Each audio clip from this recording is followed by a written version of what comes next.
தஞ்சையில் வைக்கோல் போருக்கு தீ வைத்துவிட்டு திணறும் என்று பிழையாக சுவற்றில் எழுதி மிரட்டல் விடுத்து சென்ற நபர்களை போலீசார் தேர்வு எழுத வைத்து நூதன முறையில் பிடித்திருக்கின்றனர்.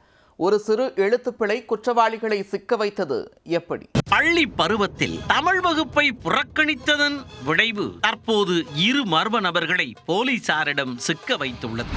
ஒரு சிறு எழுத்து பிழை எதிர்காலத்தில் மிகப்பெரிய ஏரியா தாதாவாக வேண்டியவர்களை போலீசாரிடம் சிக்க வைத்தது எப்படி?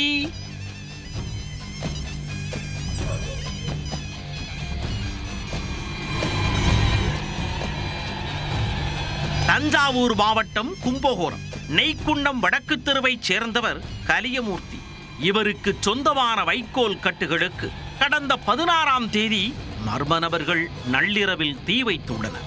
மேலும் கலியமூர்த்தியை மிரட்ட நினைத்த மர்ம நபர்கள் அருகில் இருந்த சுவற்றில் தெடரும் என பிழையாக தொடரும் என்பதை எழுதியுள்ளனர். ஐயையோ, அவசரத்தில் தவறாக எழுதிவிட்டோமே என நினைத்த அந்த மர்ம நபர் அதை அடித்துவிட்டு மீண்டும் அருகில் தொடரும் என சரியாக எழுதி எச்சரித்து விட்டு சென்றுள்ளார். இது தொடர்பாக கலியமூர்த்தி பந்தநல்லூர் காவல் நிலையத்தில் புகார் அளித்தார். புகாரின் பேரில் விசாரணை மேற்கொண்ட போலீசார் சந்தேகத்தின் பேரில் அப்பகுதியைச் சேர்ந்த 10க்கும் மேற்பட்ட இளைஞர்களை பிடித்து விசாரித்தனர். இந்நிலையில் குற்றவாளிகளை கண்டுபிடிப்பதற்காக திருவிடைமருதூர் காவல்துறை துணை கண்காணிப்பாளர் ஜாஃபர் சித்திக் நூதன முறையை கையாண்டார்.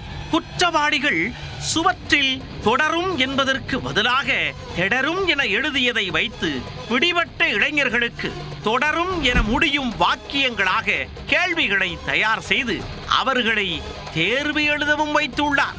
தேர்வு தாள்களை பார்த்த காவல் துணை கண்காணிப்பாளர் எதிர்பார்த்தது போலவே அந்த நபர் தெடரும் என தவறை சரியாக எழுதியிருந்தார். அவர் பெயர் ஜெயப்பிரகாஷ்.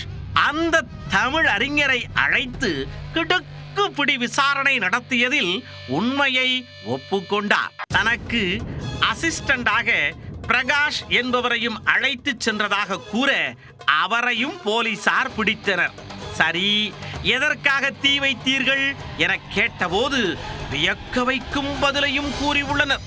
தங்களை பற்றி ஊரில் பரபரப்பாக பேச வேண்டும் என்பதற்காகவும் தங்களை தாங்களே விளம்பரப்படுத்திக் கொள்வதற்காகவும் தீவிரமாக யோசித்து தீ வைப்பு சம்பவத்தில் ஈடுபட்டதாக டைமிங்கில் ரைமிங்காக தெரிவித்துள்ளனர்.